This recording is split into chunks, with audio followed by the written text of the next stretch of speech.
And when you talk about data, I was just thinking, a few years ago, I remember doing some work for a university, and I kind of realized that there was so much unstructured data also lying around, right? The whole social media which just picked up, right? There's so many data points which you could add. What do you think about those? Well, absolutely. I mean, those are really the digital footprint is what we're missing in all of our data. When I think about social media, I think about Google 360. I think about we've got the point of sale data nailed, but incorporating that and doing the master data management to connect those that digital footprint with what they're doing, and we know they're doing from a point of sale perspective. Maybe it's a donation, or they went to an event with what they said about that event in on Twitter or Facebook. That's a huge missing piece. And that's, when I talked about doing the segmentation study, that's one of the hugest missing pieces of our data. Even getting an understanding of email data. We can't store that in our warehouse, right? So how do we access it and how do we understand it? So the ability to tap into that beyond just saying, here's what people said today in the Twitterverse versus, here's what Molly said about that event she attended. And this is how we're going to steward her to her next step in the journey with us based on that information. That's mind-blowing from where we are today within our architecture. And so there's incredible amounts of possibility with all of that data. Great. Thank you. Today we are literally living in an interesting time, right? We're experiencing this whole, few months of COVID-19 pandemic, right? How has it really impacted the university? How would you kind of, say that it's impacted the functioning or the workings of the university today? Yeah, I mean, as you can imagine, it's meant huge changes for students, faculty, and staff. But the Buckeye community has really come through, as it always does. I have to say, just as a beginning point, I have nothing but great respect for our healthcare workers who are in the trenches, on the front lines, fighting this pandemic and risking their own health and that of their families every day. I mean, our medical center is just, it's tops. And I can't say enough about those folks. So anywhere from how are we going to bring students back in the fall to how we have telehealth appointments. Those are all the things that we're wrestling with. I've been working from home since March.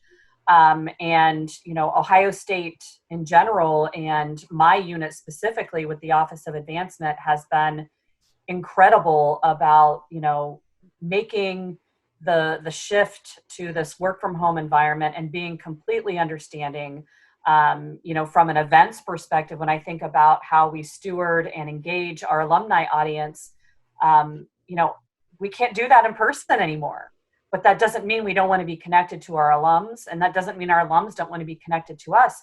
We just have to do it differently. And I really can't say that anybody I've ran into is afraid of that change or afraid of turning and doing something different. I mean, it's been incredible to me, how folks have really changed their thinking, and they're doing it with a smile on their face. So there's tons more that has been impacted, tons of research going on.